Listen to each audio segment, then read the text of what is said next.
सर्वेभ्यो नमो नमः।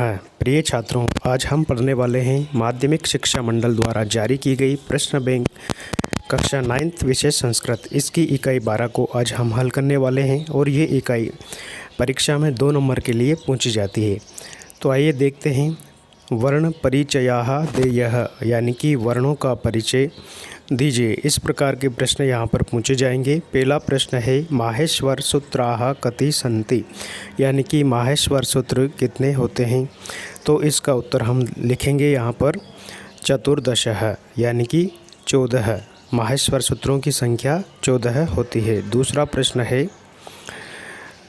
काद्योमावसानः कति वर्णाः आगच्छन्ति, काद्योमावसान में कितने वर्ण आते हैं। तो इसका उत्तर यहाँ पर हम लिख देंगे पंचविंशति, यानी कि 25 वर्ण। काद्योमावसान में 25 वर्ण आते हैं। स्वराः कति विधाः भवन्ति, स्वर कितने प्रकार के होते हैं। तो इसका उत्तर यहाँ पर हम लिख देंगे त्रयः, यानी कि 3 प्रकार के स्वर 3 प्रकार के होते हैं। इसके बाद हमारा अगला प्रश्न है प्रश्न नंबर 4। क वर्गस्य उच्चारण स्थानम किम, क वर्ग का उच्चारण स्थान क्या है। तो यहाँ पर इसका उत्तर हो जाएगा कंठः, यानी कि कंठ। क वर्ग का यानी कि क, ख, ग, घ और ङ, इनका उच्चारण स्थान कंठ होता है। अगला प्रश्न है दीर्घ स्वराः कति भवन्ति, दीर्घ स्वर कितने होते हैं। दीर्घ स्वरों की संख्या कितनी होती है। चत्वारः, यानी कि 4। अगला प्रश्न है प्रश्न नंबर 6।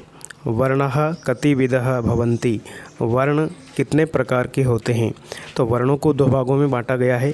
द्वौ भेदाः स्वरः व्यंजनः च, स्वर और व्यंजन। अगला प्रश्न है नासिका वर्णः कति विधः भवन्ति, नासिका वर्ण कितने होते हैं।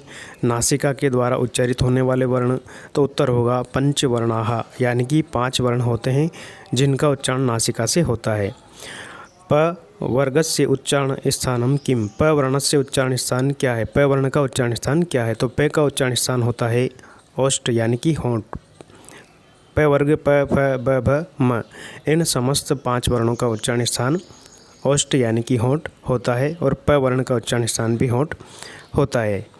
इसके बाद अगला प्रश्न है गजः इति शब्दस्य वर्ण विच्छेदम कुरुत, गज इस शब्द का वर्ण विच्छेद करना है, अलग अलग करना है। तो सबसे पहले जो ग व्यंजन लिखा गया है, इस ग व्यंजन में अस्वर है, ऐसे ही ज व्यंजन में भी अस्वर है। तो ग प्लस अ प्लस ज प्लस अ हम लिख देंगे।